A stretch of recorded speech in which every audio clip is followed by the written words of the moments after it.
अभी हमारे आदरणीय मंत्री सिरसा जी ने कहा कि केजरीवाल बेवकूफ आदमी था। मैं इनसे बिल्कुल सहमत नहीं हूं, कतई सहमत नहीं हूं जी। बहुत गलत बात कही इन्होंने, केजरीवाल को बेवकूफ कह दिया। बिल्कुल बेवकूफ नहीं थे वो, इतने समझदार थे। उस व्यक्ति को यह पता था कि लोगों की भावनाओं के साथ कैसे खेला जाता है। एक डिग्री नहीं थी उनके पास, कई डिग्रियां थी।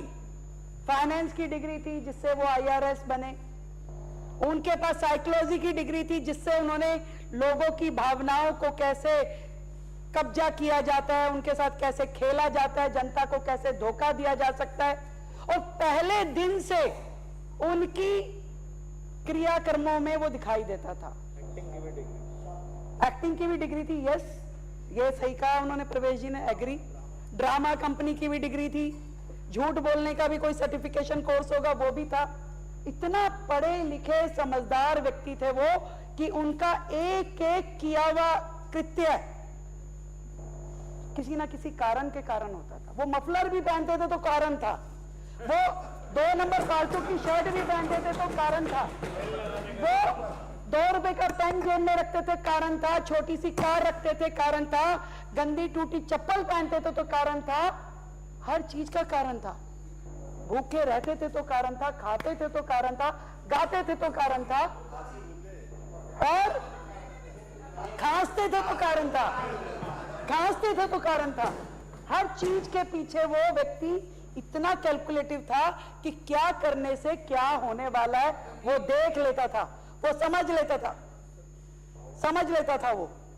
और तिरंगे की छांव में जिस तरीके से उन्होंने स्क्रिप्ट लिख करके देश की जनता को बेवकूफ बनाया, रामलीला मैदान से जो कहानी शुरू करी उसको हम सब ने देखा। कैसे ईमानदारी की, देशभक्ति की, त्याग की, तपस्या की, सेवा की बातें कर करके पूरे देश को उसने बेवकूफ बनाया। लोगों को लगा अरे ये तो देवता आदमी है, कहां धरती पे पैदा हो गया, इसको तो तुरंत यहां से सीधा विधानसभा पहुंचा। वो आदमी भी बेचारा जनता को दिखाते हुए कि नहीं मैं चाहता नहीं, परंतु मुझे तो चुनाव लड़ना पड़ेगा, मैं बनना नहीं चाहता मुख्यमंत्री, मुझे बनना पड़ेगा, बड़े बंगले में मेरा दिल नहीं है रहने का, मुझे रहना पड़ेगा, शीश महल बनवाना पड़ेगा, कोई आइटम अगर नहीं भी लिखी हुई उसको लेना पड़ेगा। पत्थर तो महान आत्मा है, व्हाइट संगमरमर के बिना कैसे चलेगा। और वो व्यक्ति जो रामलीला मैदान में वो फर्श पे लेट करके जिसने अपना चेहरा बनाया दिल्ली के आगे, अपने शीश महल में मसाज सेंटर बनवाया उसने, उस व्यक्ति की लिखी हुई स्क्रिप्ट थी कि दिल्ली विधानसभा में फांसी घर।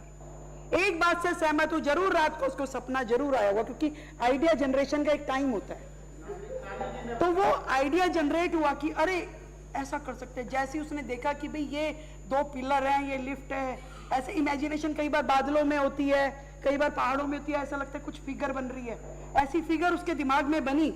तुरंत उसने तय कर लिया कि ये तो फांसी घर है, ये फांसी घर है। तो फांसी किसकी लगी, ये उसने सोचा भी शहीदों की लग सकती है, क्योंकि उसके वो तो ये सोचते थे कि मैं भगत सिंह के विचारों का वारिस हूं। और भगत सिंह की फोटो पीछे लगा के उन्होंने लगाई तो लगाई, बाद में उनकी बीवी ने भगत सिंह की और उनकी दोनों की फोटो लगा दी कि ये 2 हैं देश के लाल। भगत सिंह को तो दुनिया ने माना, पर उन्होंने अपने आप को मनवाने के लिए पूरा जोर लगा दिया। तो वो जो लिफ्ट वाला पोर्शन है, मतलब 2 दीवारें में 2.5 फुट की, मैंने भी उसको देखा। मैं कहा देख के तो हूं, पता नहीं कुछ बोलने से पहले यहाँ पे तथ्य जांच लूं। बिल्कुल सही बात है, यानी किसी आदमी को पकड़ के भी लटका दें तो वो पिलर पकड़ के खड़ा हो सकता है, मैं तो नहीं फांसी लूंगा जी। ऐसी इतनी जगह है वो कि वो नीचे धक्का देने से भी ना जाए। कोई उसमें कौन सी मशीन होती है हमारी, सुपर शक्कर, सुपर शक्कर भी अगर अरे शहीद, वो शहीद जो केजरीवाल के सपना में थे, वो शहीद अनिल झा जी, वो शहीद जो केजरीवाल के सपनों में थे, बकवास नहीं करना है। आप बैठिए, बैठिए, वो फांसी घर बैठिए, साइलेंट रहिए, साइलेंट रहिए, 1 मिनट के लिए बोलोगे नहीं, साइलेंट रहिए आप, साइलेंट रहिए।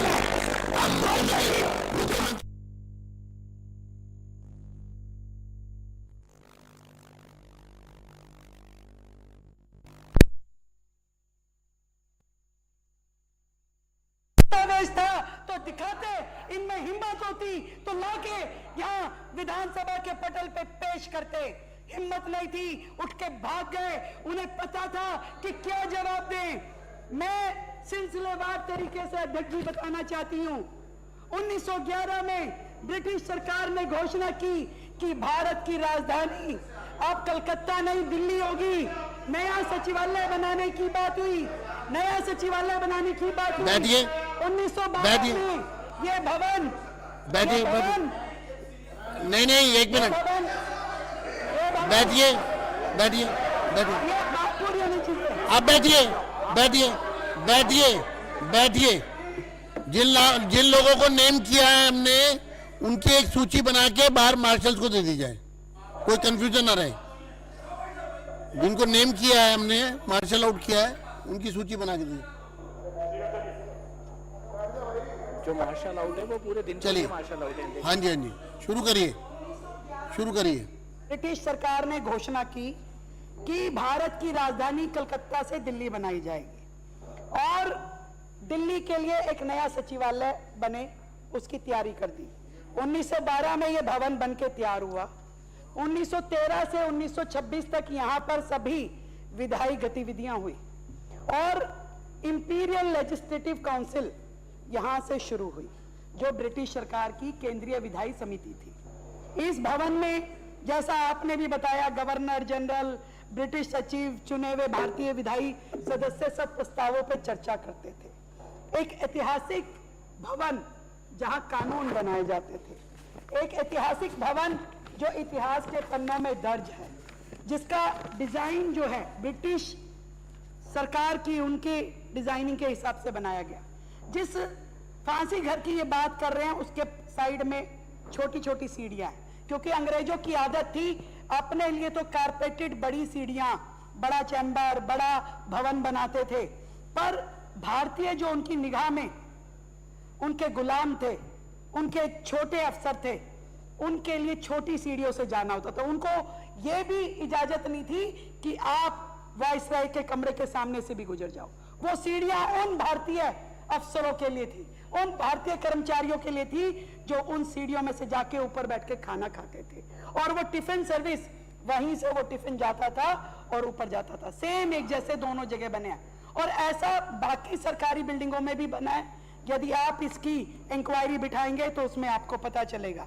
और जेल की बात जो हम कर रहे हैं, यदि दिल्ली में कोई पुरानी जेल थी तो वो मौलाना आजाद प्रीमिसेस, जो आज मौलाना आजाद कॉलेज है, वहां होती थी, और वहीं पर ही रखा जाता था कैदियों को, और वहीं पर ही फांसी होती थी। वहां पे एक फांसी गेट भी है, जिसके बारे में सब जानते हैं। और ये केजरीवाल जी की और आम आदमी पार्टी की आदत थी कि भावनात्मक रूप से लोगों को भटकाया जाए, सहानुभूति बटोरी जाए, ना कोई दस्तावेज, ना कोई नक्शा, ना कोई प्रमाण, परंतु बिना कुछ, क्योंकि डिक्टेटरशिप उनके अंदर थी, उन्होंने इसे फांसी घर डिक्लेयर कर दिया। इतिहास को तोड़ना मरोड़ना अध्यक्ष जी एक बात है, परंतु ये पूरी तरीके से जनता के साथ धोखा और शहीदों का अपमान है। जिस इमारत में कानून बने उसी के बारे में झूठ, इससे बड़ा कुछ हो नहीं सकता।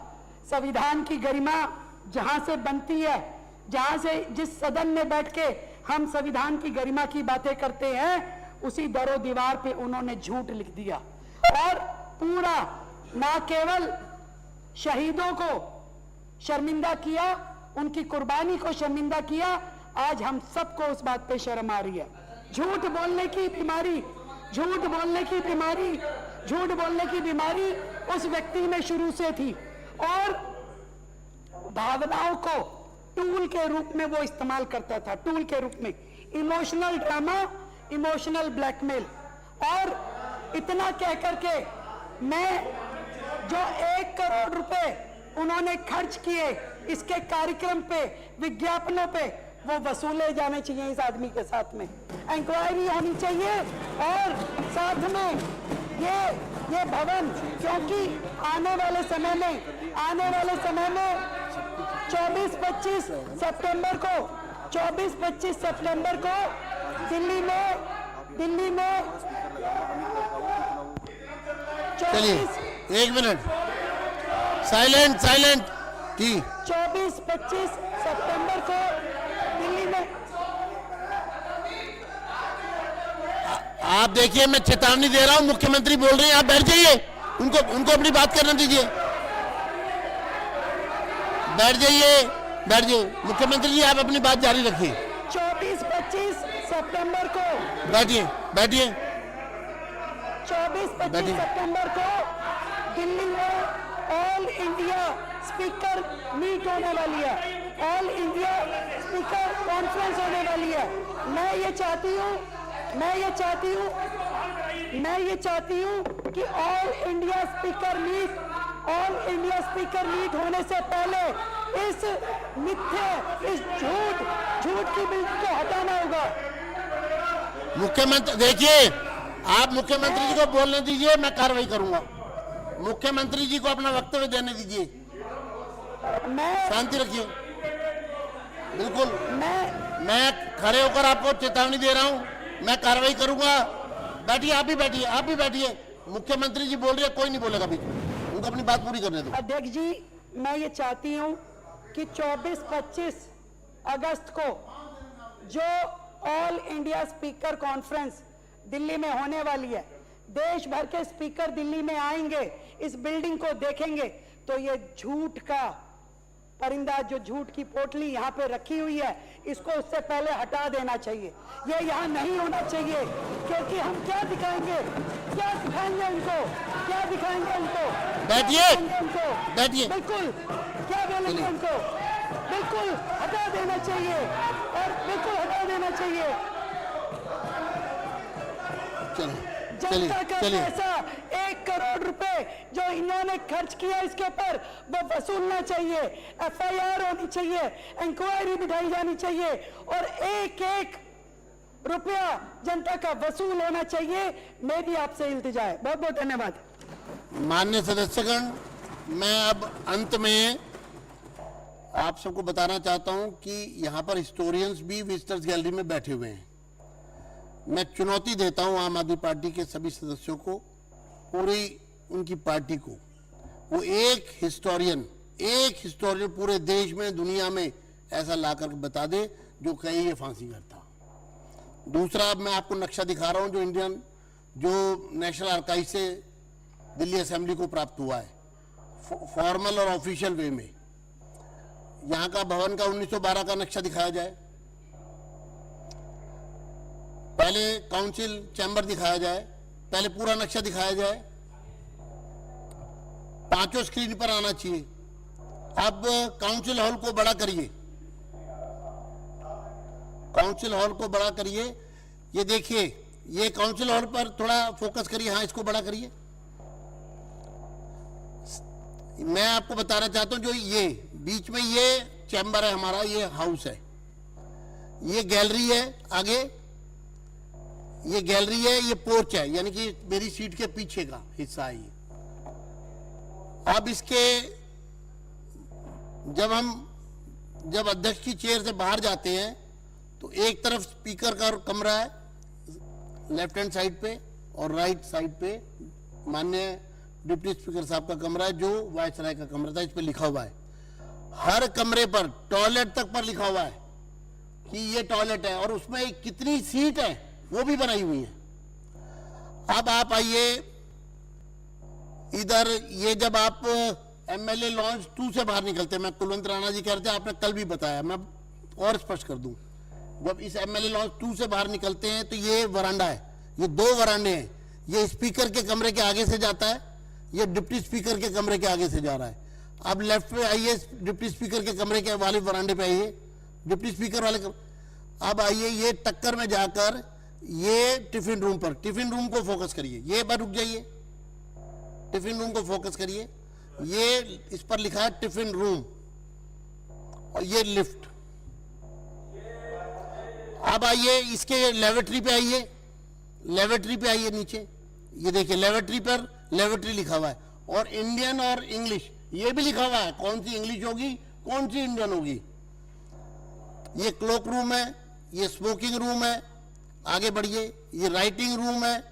अब मंत्रियों के कमरे दिखाइए, ये वायसराय रूम है। अब आइए एजुकेशन मंत्री का सेक्टर, ये देखिए, ये है committee on education, committee room.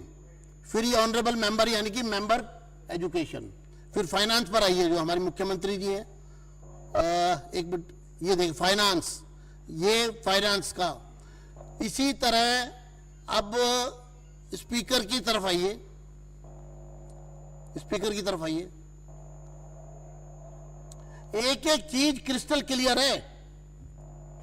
ये 1912 का नक्शा है, नेशनल आर्काइव ने दिल्ली असेंबली को फॉर्मल वे में दिया है, रिकॉर्ड पर है।